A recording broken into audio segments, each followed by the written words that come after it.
kapulisan natin kung si Donald Trump na ang bumisita sa bansa natin. Diyan lang nakarapatan si Salta Uli. Magandang umaga po sa ating lahat. Palabang umaga. We denounce the US's role in using the Marcos administration and Philippine territory to foment war in the Asia-Pacific region. Dito sa ating bansa, matinding pananalasa ang ginagawa para sa ating tunay na paglaya. Kaya Padilla ng ILPS Philippines. Secretary of State Marco Rubio represents and articulates the U.S. line in asserting its political domination globally.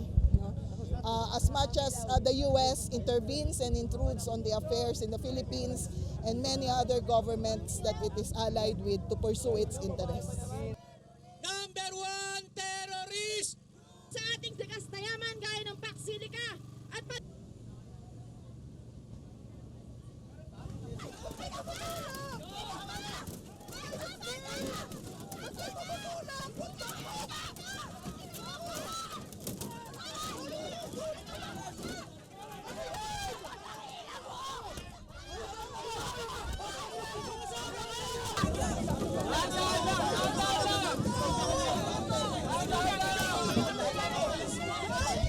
Gawin ng kapulisan natin kung si Donald Trump na ang bumisita sa bansa natin. Diyan lang nakarapatan si Salta Uli.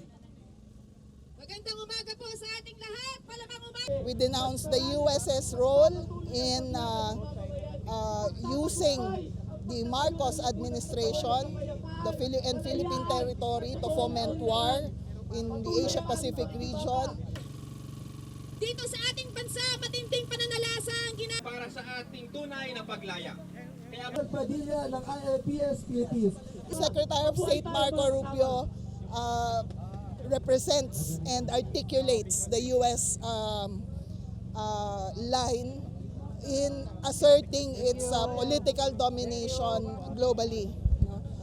As much as the U.S. intervenes and intrudes on the affairs in the Philippines and many other governments that it is allied with to pursue its interests.